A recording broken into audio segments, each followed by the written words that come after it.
Hi, this is Kelly from The Truth in Story, and I am back with the Fountain Tarot just because I've had it now for a couple weeks and I have used it pretty much exclusively since I've had it in terms of tarot decks.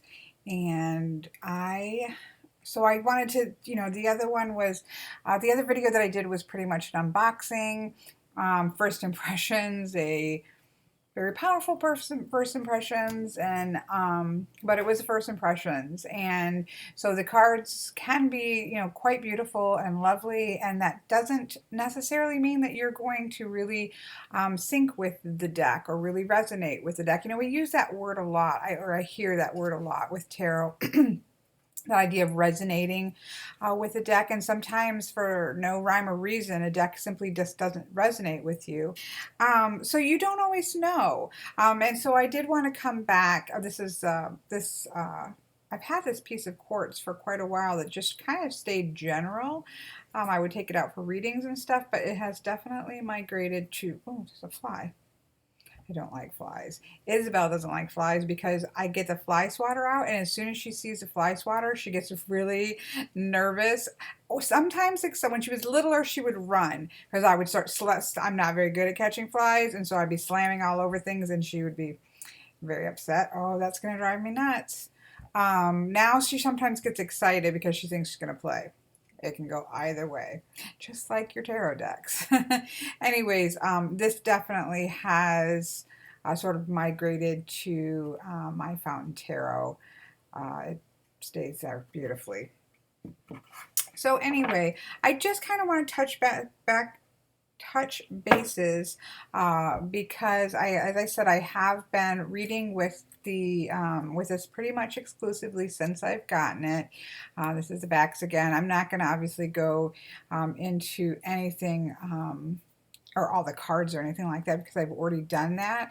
But I just wanted to say that I have found this deck to read so beautifully.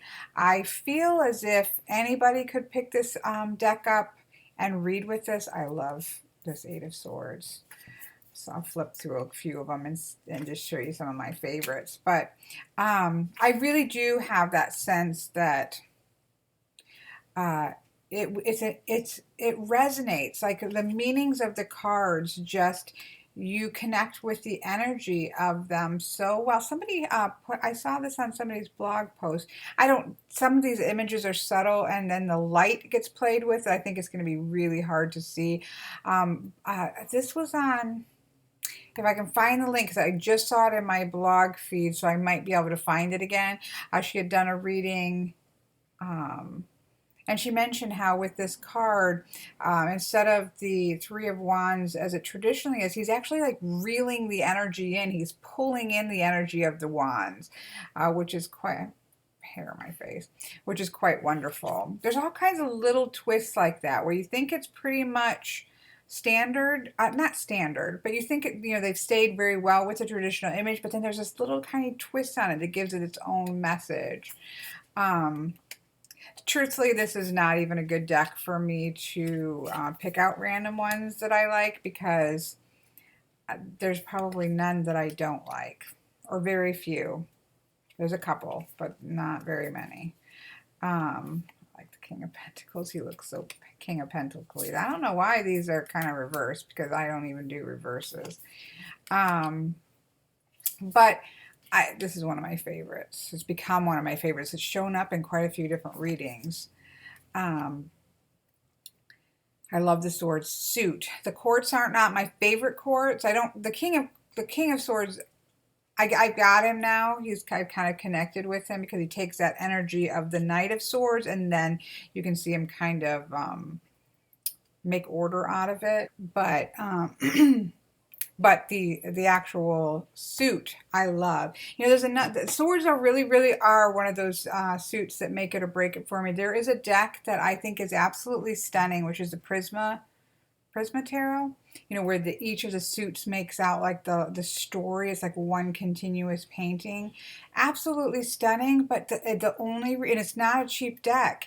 And the sword suits just, I need to, I want to look at it all again. I've kind of given it some time, but I don't really like the sword suits, and that is the rest of it I love, but the whole sword, the image that it comes up with I don't know. I don't know. This isn't about that one, but my point being that the sword suit is quite important to me, and that can stop me from getting a deck. Yeah. Well, if you saw the review.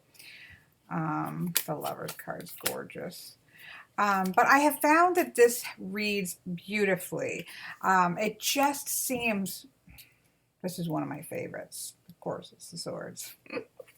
I found that it reads seamlessly. It just feels like everything just sort of melds together in the reading. That sounds almost like it's just mush. I didn't mean it that way, but it just seems to click together as a whole. You can have individual cards in decks that are absolutely stunning, but I love this one as well. Look at that. I know we saw this one. If you saw my others, you've already seen this, but I love this card. Again, it's a sword, and I love this card, and it's a cups, and I'm really not a 3 of Cups person. I've never really I mean, it's a nice card and all, but it's never been a card that's really done anything for me, and I just love this card. There's no rhyme or reason sometimes. But you can have decks that individually have stunning pictures, but it doesn't mean that they're going to work all together cohesively. And I feel like a lot of my decks. Now, I do think Tarot of the Hidden Realms is one that works cohesively beautifully. Most of my decks work well together, or they wouldn't be my decks that I use all the time. But there's just something about this deck that, as a whole, it just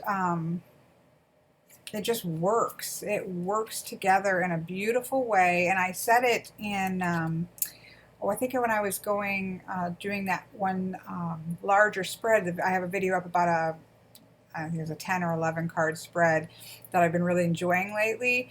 And I said it then, and I really do mean it, and I really am surprised. I love this. This man, I would like to see, because I know that these were painted off of real pictures, and I would really like to see the picture this was painted off of, because I want to see this man's happy face in real life.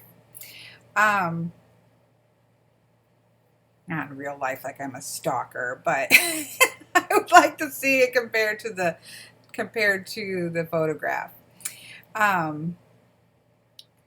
lost my train of thought because I love this card. And again, Nine of Cups is a great card, but it's not a card I'm generally, I love this card so much, but this card makes me smile every time I see it.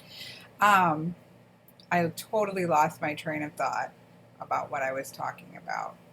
Oh, I said in that particular video that if I right now had to pick one deck and only be able to work with one deck for the rest of my life, it would be this deck. And before this deck, I would have had a hard time picking. Before this deck. To me, there's no question right now. If I had to have one deck only, it would be this deck. I just love it. Not only do I love the images, but I also just love, again, how it works together as a whole. I feel like it gets across the message. I feel like people respond to it. Clients getting readings from it really respond to it, and to the images. It seems quite clear to people as well. I love this.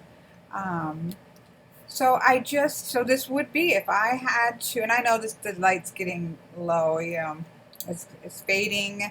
It's actually, quite late to be trying to do a video with any amount of natural lighting, but I was just, truthfully, I was sitting and waiting because I have to go out, and I had to put makeup on, and I work from home. So let's, both in, obviously tarot reading, and then in my job that has kind of part-time hours that I do that pays my bills, I do from home. So I do not have to put makeup on unless I'm going somewhere, and even then only if I'm going somewhere where it matters what I look like.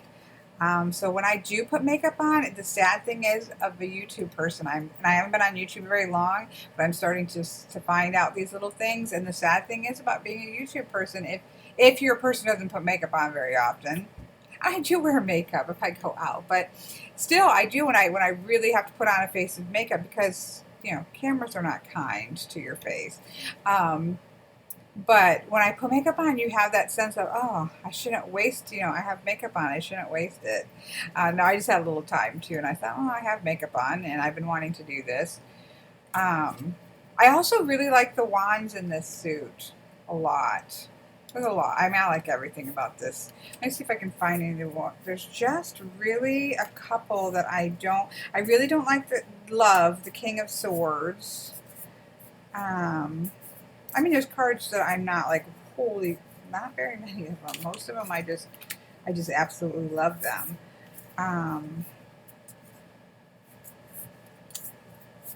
I took some out, I know, to do a second blog post. So here's the one.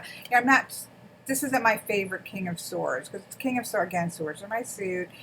And, but I get it. So like at first I was kind of like, it's cool, but I don't, yeah, I didn't really, but when you connect it with, he does have the sword here, and when you see the knight's energy where he's kind of running up the rainbow, and this is him this one he has made order and pulled in the power, and then it can really just shoot up. Like, I really have gotten this card. So even though it's not my favorite image, I do like the message of it. So that was one, and I really want to say there was only one other one that would have shown up in my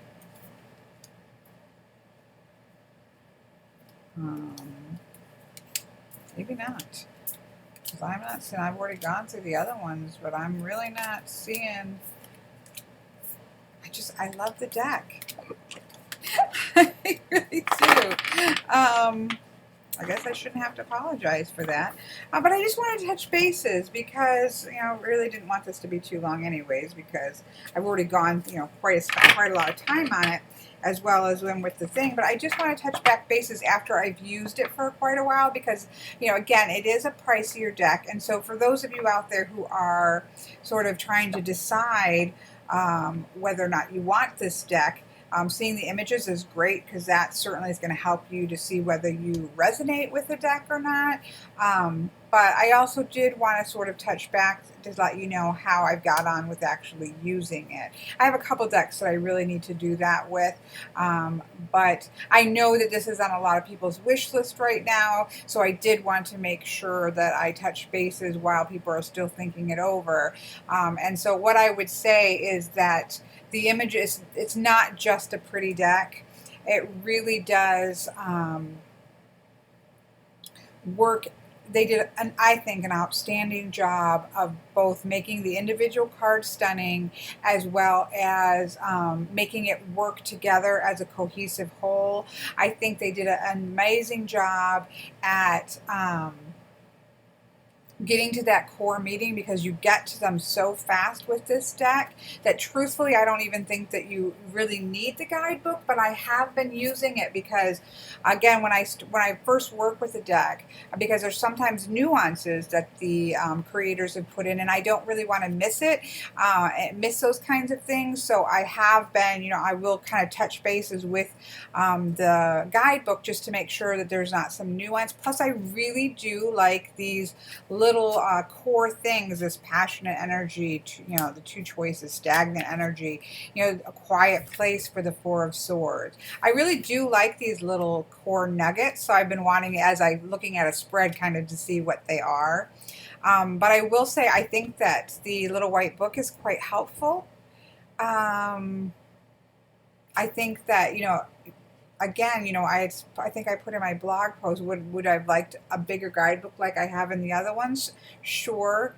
But as I said with my blog post, once I really get comfortable with the deck, once I'm done with this initial meet and greet few weeks, month or so, when I'm really working with it and kind of looking things up just to make touch bases.